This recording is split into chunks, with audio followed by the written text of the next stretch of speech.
Hallo und herzlich willkommen zurück zu L.A. Noire. Wir haben in der letzten Folge ja einen neuen Auftrag bekommen. Es wurde jemand überfahren. Wir haben einiges in Erfahrung gebracht. Lester Patterson hieß der gute Mann, hat sich mit seiner Frau gestritten. Das Streitgespräch wurde von mehreren Parteien gehört. Und dann wurden wir aber zu einem ich denke mal, Raubüberfall sollte das schon, kann man schon sagen, gerufen. Und haben uns natürlich auch darum gekümmert. Jetzt fahren wir zu William Shelton. Weil das der Halter ist des einzigen roten Lincoln Continental, den es in Los Angeles anscheinend gibt. Mit dem Nummernschild, beziehungsweise mit dem Teil des Nummernschildes. Und tja, dann schauen wir mal. Der hat ihn anscheinend angefahren. Mal gucken. Ach, guck mal, da sehen wir das Auto schon. Da sehen wir es schon. Sheltons Wohnung. 5:17 Uhr morgens.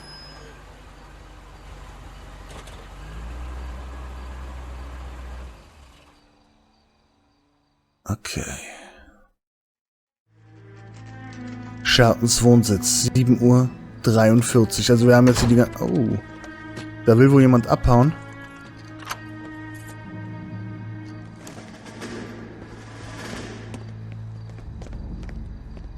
Oh, ja. Kein Zweifel, dass er es war. William Shelton? Yes. It doesn't look good, Shelton. You packing your bags and making a run for it? You know why we're here. Yes. The accident. We've got witnesses who can put this car at the scene, not to mention the physical damage. This is open and shut, Shelton. Oh. Also jetzt rennen sie nicht nur weg, jetzt fahren sie auch noch weg. Ich flipp aus, ne? William Shelton fahren so, das wird jetzt, glaube ich, eine etwas längere Verfolgungsjagd, wenn ich mich nicht täusche. Ich bin mir nicht genau sicher. Ich glaube, die endet beim Bahnhof. Bin mir aber nicht hundertprozentig sicher. Ein bisschen aufpassen, dass wir nicht zu viel... Ja, ich bin noch dabei, Mann. Aber das bringt halt, glaube ich, hier sowieso nichts. Alter, der Wagen ist ja voll kacke, der ist ja voll arschlangsam, ey. Alter, ich bin dabei. So, immer schön hinterherfahren. Weil zum Bahnhof muss er, glaube ich, sowieso. Da wieder lang, alles klar. Aber I'm still behind you. Oh, jetzt hat er mich fast verarscht, ey. Jetzt hat er mich fast gehabt. Ich wollte in die andere Richtung schon fahren, weil ich dachte, er fährt da lang. Aber nein. So, mal ein bisschen rammen. Aber wie gesagt, so viel bringt, tut das eh nichts. Hui. Okay, hier muss ich natürlich aufpassen. Ich darf halt nicht zu viel Bußgeld machen. Also zu viel kaputt fahren und so, weil das nicht gut für meine Reputation. Ja, ja. Ich bin der Einzige, der hier was machen kann. Ist klar. Hold it right there, Shelton. How does a vehicular manslaughter rap sound, Shelton? I hit him. I admit it. I just panicked, but it wasn't my fault. What do you mean? The guy jumped right out in front of me. He came out of nowhere. There's nothing I could do about it. Why didn't you stop? I've had accidents before. That's it. We're done here. The DA is gonna love you. They weren't all my fault. I'm a surveyor. I need my license for my job. There were people around. A woman and a man were standing right next to him. I thought they could get him to a hospital. I'm telling you, it's not my fault. The guy is dead, Shelton. You can't be serious. William Shelton, you're coming downtown. We need to talk about a manslaughter charge. Leave the coroner and the paperwork. Procedure can wait. We should probably go speak to the wife and let her know what's happening. Okay. Okay. Wahrzeichen, 9 von 30 Stück, okay. So, sind ja gar nicht so viele. Nee, die ist falsch. Wir fahren natürlich jetzt zur Frau Mrs. Patterson. Das hatten wir ja schon vorher, aber wir fahren jetzt erst hin.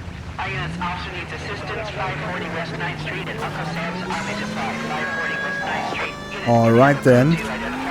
Und da habe ich noch was entdeckt. Hier. Dann fahren wir noch nicht zur Frau Wahrzeichen, bei der Entdeckung der Hauptkarte hinzugefügt. Achso, ja, da kannst du halt nochmal hinfahren, dir das angucken. Kriegst halt auch nochmal natürlich Erfahrung für. Nicht sehr viel, aber naja, immerhin. 5 Erfahrungspunkte ist ja doch schon mal was.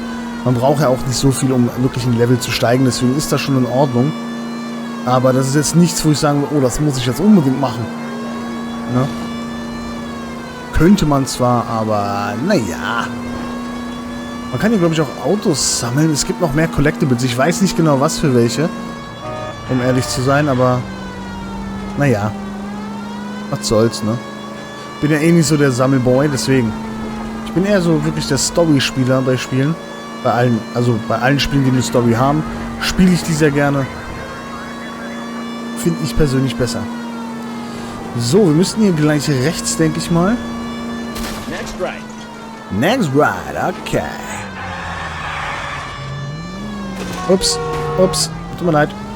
You're taking the next left. Okay, man. I do it. Take the next right. Okay, man, I would do it. Oh, Junge, bleib doch nicht stehen, ist der blöd? Oh, unbelievable. Ja, glaube ich aber wirklich. Das ist echt unfucking believable, ey. Keep going straight. Weiß nicht mehr, warum bleibt denn der einfach stehen? Also manchmal fahren die auch relativ langsam aus dem Weg, muss ich sagen. Das geht so gar nicht. Okay, da haben wir schon.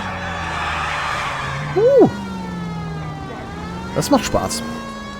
Ja, da sind wir schon. Easy.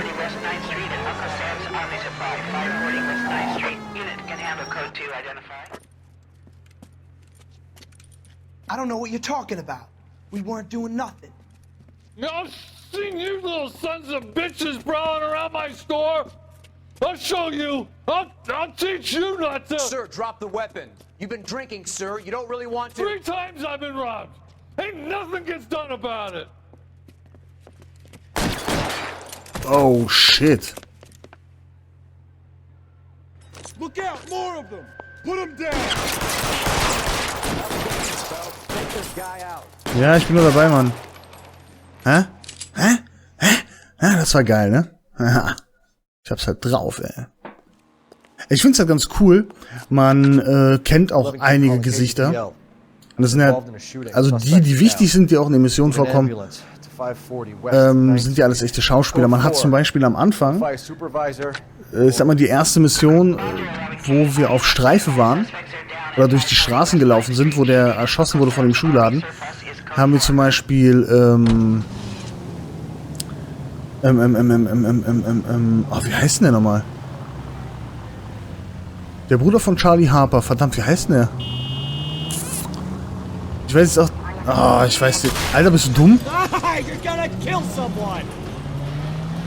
Na, wie heißt denn der jetzt? Verdammt, ey. Alan Harper. Ich weiß nicht mehr, wie der Schauspieler ist. Den haben wir gesehen. Den Typ gerade, der erschossen wurde, also der mit der goldenen Waffe kam. Den kenne ich auch aus ein paar Filmen, aber immer so Nebenrollen. Und wir sehen später zum Beispiel noch einen Schauspieler aus Fringe. Und ja, andere können einem halt auch schon durchaus bekannt vorkommen. Finde ich halt irgendwie schon ganz cool. Die haben sie alle sehr gut getroffen. Finde ich. Also man erkennt die definitiv. Und gut, den unseren Mann, den wir spielen, keine Ahnung, wer das ist. Den kenne ich leider nicht vom Gesicht her.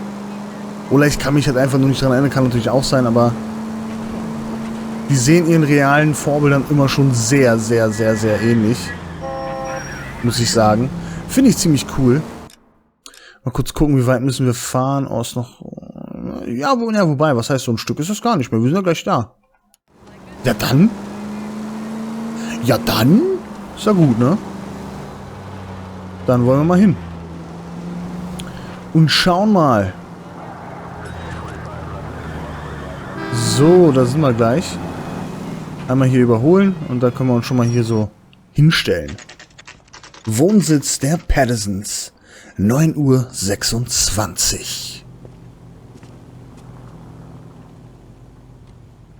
Na dann. Gut, gehen wir mal rein. Und schauen mal.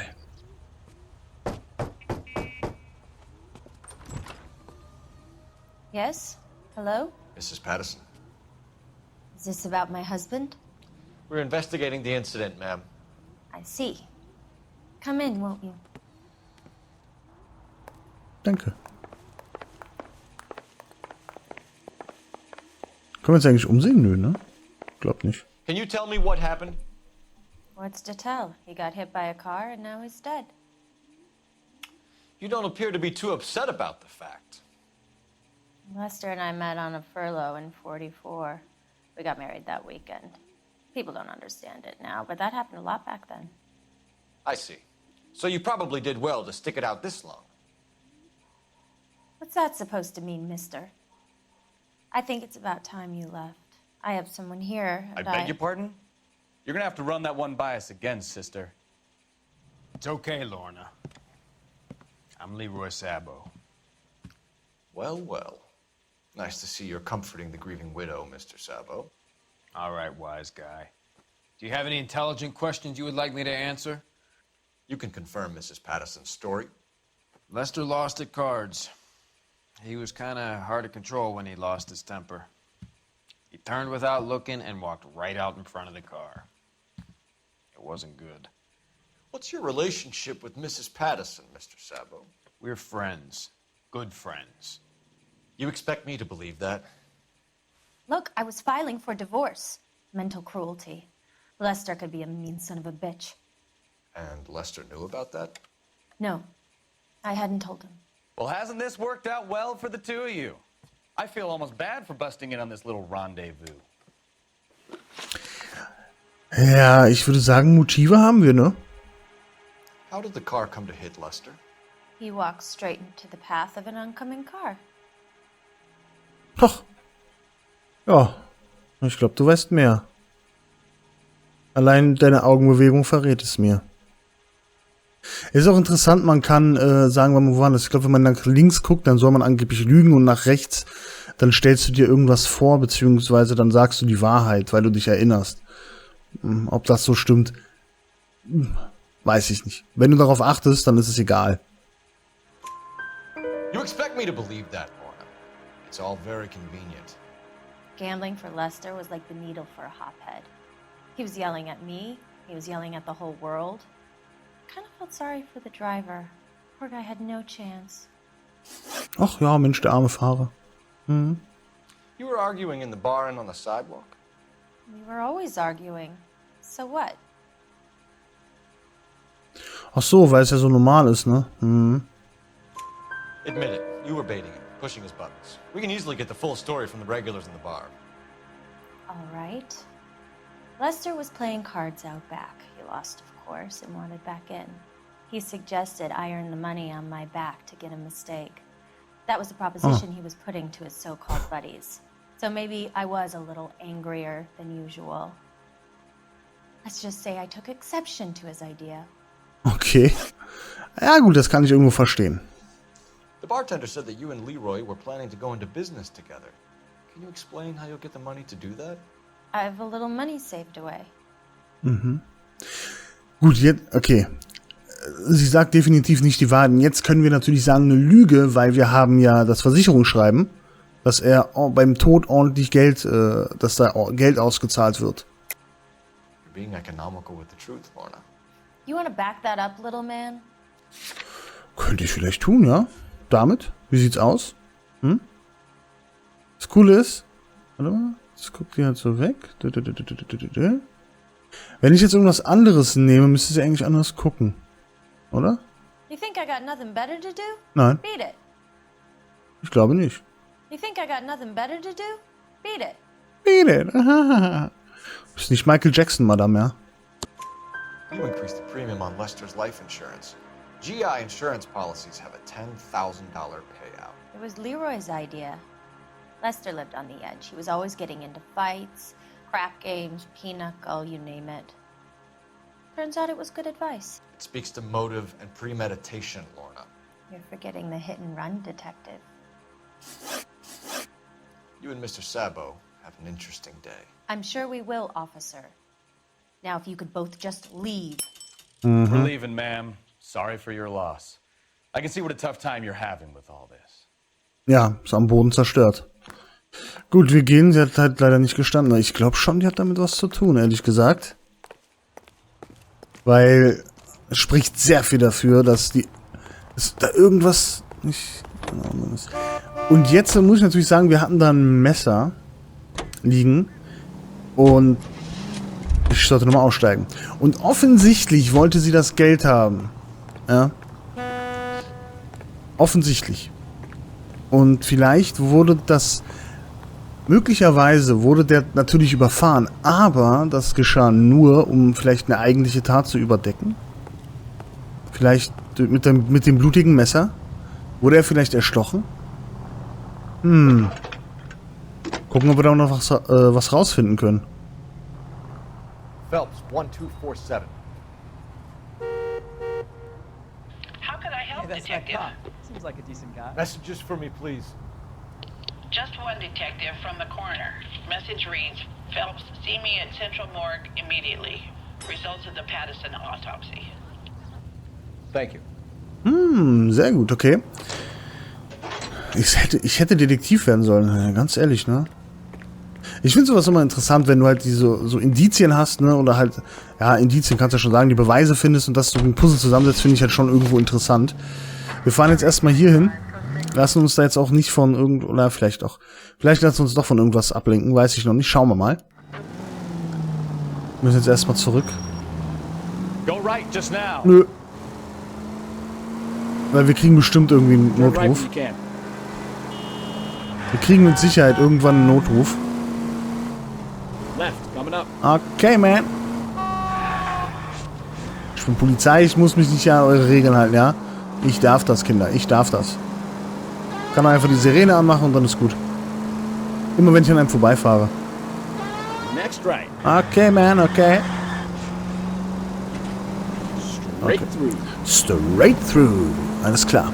Ach, da sind wir ja schon. Oh, das ging ja schneller als gedacht. Ich dachte, wir müssen ein bisschen länger fahren, aber es geht ja. War ja ganz okay. Los Angeles County Morgue. Leichenschauhaus, 9:50 Uhr. Ich dachte, das wäre im Revier. Naja. Mir soll es egal sein. Gibt's hier irgendwas zu sehen? Nö. Nö. Das ist vielleicht noch eine Zeitung oder so. Na dann. We could put the driver in front of a judge in less than a week. You'd be making a big mistake. Run that by me again? The victim was dead before the car hit him. 2 puncture wounds to the right side of the thorax. Second puncture reached his heart. You're kidding me. Been doing this job 23 years, son. No one's ever laughed at one of my jokes. He was stabbed to death? Long, sharp knife. Length of a bayonet. We found a knife in the alleyway. Where is it now? Was it bagged? By Patrolman Kaplan. Perfect. I'll get you a definite match. Jesus, we got him. Murder 1. We were right there and they tried to stare us down. Now they'll both get the gas chamber.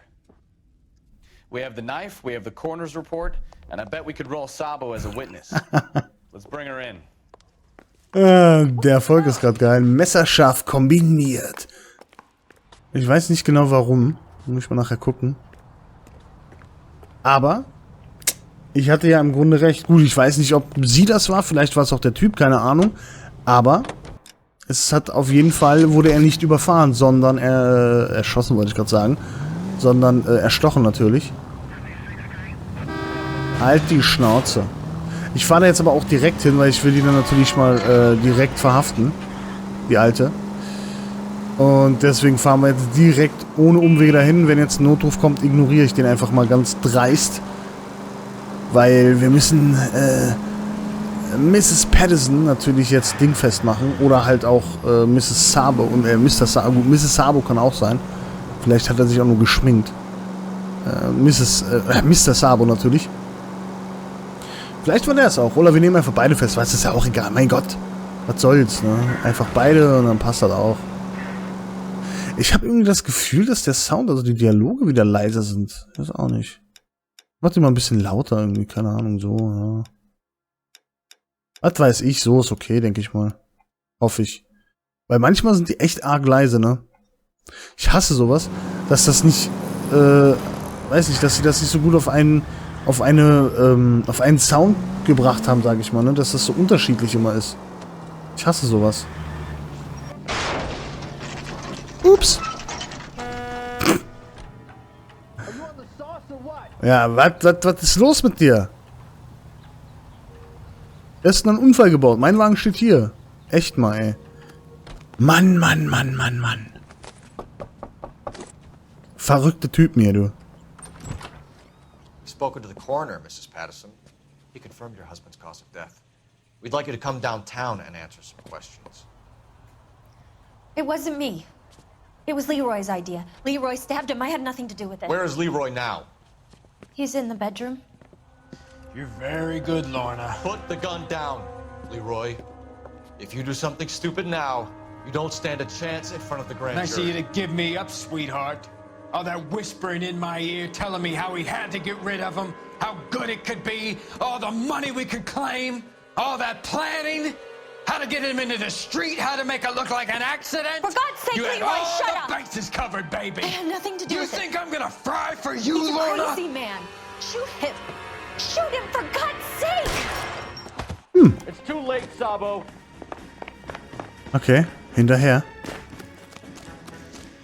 Lester could be a heel, but that's a lousy way. Okay, verdammt, ich wollte Warnschüsse abgeben eigentlich. Hat wohl nichts gebracht. Ah ja, schieß du mal, ne? Gar kein Thema. Sabo, stop or I will shoot. Ja, ich würde eigentlich echt gern schießen, aber das Problem ist... Also man kann die theoretisch mit Warnschüssen auch zum Stehen bringen, aber ich glaube, ich muss da ein bisschen näher dran sein für, das ist das Problem. Und der rennt ja wie vom Teufel, wie von der Tarantel gestochen, wie man so schön sagt. Ah, jetzt haben wir wieder sowas. Verdammt. You come any closer and I will pull the trigger. Okay, ich muss gar nicht Put the näher kommen. weapon down now. What the weapon? Fucking asked for it. Scheiße. Alter, 2 daneben gesetzt. Zum Glück ich dachte, der schießt jetzt. Und der dritte Schuss war ein bisschen knapp am Kopf von ihr vorbei, ne? Aber sie lebt noch. Spooked, Phelps. I thought you'd been under fire before. It never gets any easier, Bukowski. Tja. Down. Aber wir hätten ihn auch lebend, glaube ich, bekommen können. Schade. Naja. Was soll's. So, I give you a hit and run. You bring me back fraud, conspiracy, and first-degree murder. Ja. This is how a good detective operates, Phelps. You take nothing at face value. You keep digging and asking questions until you get to the truth. You got some sharp elbows on you, detective. I like that. Keep up the good work. Das Geile ist, ich werde immer gelobt, war aber Bukowski irgendwie nicht. Ja, ist doof. A Marriage Made in Heaven. Jawohl, 9 Hinweise, 10 Fragen. 1398. Oh, wir haben eine 5-Sterne-Bewertung. Noch ein Besuch in Race hätte gezeigt, wie weit Leroy gegangen wäre, um den Gefängnis zu... Oh. Was? Das verstehe ich zum Beispiel nicht. Wir hätten doch gar nicht nochmal hingehen können. Also, laut unserem Notizbuch nicht. Weil wenn durchgestrichen ist, dann warst du ja schon da. Ist alles gut. Aber gut, letztlich ist es auch egal. Wir haben es geschafft. Und alles ist gut, würde ich sagen, ne? Ja. Herunterladbare Inhalte überspringen. Den nächsten Fall überspringen? Nein. Nein. Jetzt kommt wieder ein DLC-Inhalt. Machen wir natürlich auch. Selbstverständlich. A slip of the tongue. Falsche Papiere.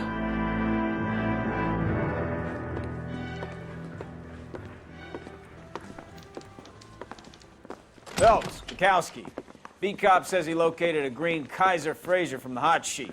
Address is 6 West 2nd Street. Get over there, see what you can find out. Go on. Sorry to inconvenience you. Na klar, Captain. Anruf wegen gestohlenem Fahrzeug, möglichen Autodiebstahl untersuchen, gestohlenes Fahrzeug. Okay.